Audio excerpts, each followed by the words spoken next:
ये वीडियो सिर्फ टैक्स की बात नहीं करेगा, ये इंसानियत की उस आवाज की बात करेगा जो गोलियों की आवाज में दब गई। सबसे पहले मैं इस वीडियो के माध्यम से पहलगाम में हुए आतंकी हमले की कड़ी निंदा करता हूं। जो निर्दोष मारे गए वो केवल पर्यटक नहीं थे, वो किसी के बेटे थे, किसी के पिता थे, किसी के दोस्त थे तो किसी के भाई थे, किसी के पति थे। मेरा दिल उस परिवार के साथ है जिन्होंने अपने अपनों को खोया है, और मेरा गुस्सा उन कायर आतंकवादियों के लिए है जिन्होंने कश्मीर की जमीन को खून से रंग दिया है।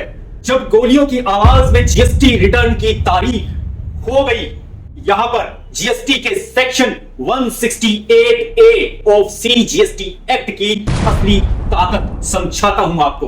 पहलगाम जो है एक बहुत ही खूबसूरत टूरिस्ट प्लेस है जहां लोग घूमने आते हैं, लेकिन उस दिन किस्मत ने शायद कुछ और ही लिखा था। एक व्यापारी था जो कश्मीर का एक बहुत बड़ा निर्यातक था। बहुत बड़ी मात्रा में वो हैंडीक्राफ्ट गुड्स का निर्यात करता था। उस बिजनेसमैन ने अपने अकाउंटेंट को पहलगाम भेजा था जीएसटी की रिटर्न फाइल करने के लिए, और तभी आतंकी हमला हो गया। चारों तरफ गोलियों की बौछार, भगदड़ मच गई। चारों तरफ खून से लिपटी हुई लाशें, बच्चों, बूढ़ों और महिलाओं की चीख पुकार चारों तरफ गूंज रही थी। उस दिन अफरा तफरी में अकाउंटेंट का मोबाइल स्विच ऑफ हो गया और उसका कोई सुराग नहीं मिला। जो बिजनेसमैन था वो पूरी तरह से बेबस हो गया। सारा काम ठप हो गया, बिजनेस रुक गया। लेकिन उसी समय एक एसएमएस आता है, please file your GSTR 3B to avoid penalty.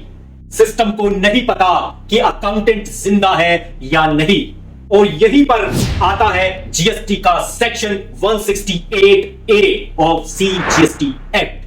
GST का सेक्शन 168A क्या कहता है, आइए जानते हैं। जब देश में प्राकृतिक आपदा या कोई युद्ध हो या महामारी हो या कोई आतंकी हमला हो, अगर ऐसी कोई असाधारण परिस्थिति आती है तो ऐसी स्थिति में सरकार नोटिफिकेशन के जरिए जीएसटी कानून के तहत किसी भी कार्य की समय सीमा को बढ़ा सकती है। सेंट्रल गवर्नमेंट को यह अधिकार है जीएसटी की किसी भी प्रक्रिया की तारीख को आगे बढ़ा सकती है जब हालात सामान्य न हो। यह जीएसटी का नियम पूरे देश या किसी पर्टिकुलर क्षेत्र पर लागू हो सकता है। इसे फोर्स मेजर यानी अप्रत्याशित आपदा की स्थिति में लागू किया जा सकता है। क्या आप जानते हैं अगर जीएसटी का ये सेक्शन 168A नहीं होता तो क्या होता? पहलगाम के जो व्यापारी इस हमले से पीड़ित हैं, उन सबको लेट फीस, पेनल्टी और ब्याज भरना पड़ता। जिनका अकाउंटेंट लापता है उनका जीएसटी रजिस्ट्रेशन कैंसिल हो सकता था।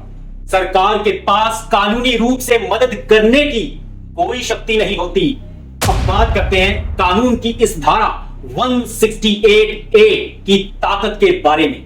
जीएसटी का यह सेक्शन जीएसटी कानून में इंसानियत और संवेदना का भाव लाता है। व्यापारियों को यह भरोसा देता है कि सरकार उनके हालात को समझती है। ऐसे में सरकार समय सीमा को बढ़ाकर उन्हें राहत देती है ताकि पहले वो अपना जीवन संभाले फिर व्यापार।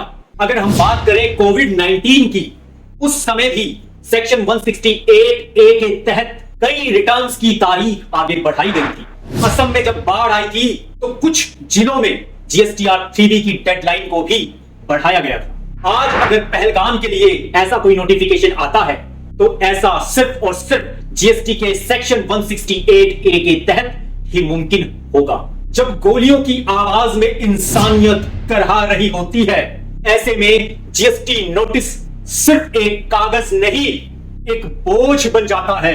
लेकिन ऐसे में जब कानून इंसान की तकलीफ को समझे तो वही कानून संवेदनशील बन जाता है। Section 168A of CGST act सिर्फ और सिर्फ रिटर्न की तारीख बढ़ाने की बात नहीं करता, ये एक संदेश भी देता है कि करदाता सिर्फ एक नंबर नहीं है, उससे पहले वो एक इंसान है। एक कानून तब ही सशक्त होता है जब वो इंसान को समझता है। इस वीडियो का मकसद सिर्फ और सिर्फ जीएसटी का सेक्शन 168A को समझाना नहीं था। इसका मकसद यह बताना था कि जब देश संकट में हो तब एक करदाता को भी सुरक्षा और समझदारी की जरूरत होती है। जो लोग पहलगाम हमले से प्रभावित हुए हैं, हमारा सिस्टम तब तक उनके साथ है जब तक वो दोबारा अपने पैरों पर खड़े नहीं हो जाते। और अगर आप इस वीडियो को देख रहे हैं तो याद रखिए, जीएसटी सिर्फ एक टैक्स सिस्टम नहीं है, ये देश की रीढ़ है, रीढ़। और जब रीढ़ को चोट लगती है तो पूरा शरीर हिलता है। इसीलिए कानून को इंसानियत के साथ समझना जरूरी है। जीएसटी का सेक्शन 168A हमें यही सिखाता है। जय हिंद।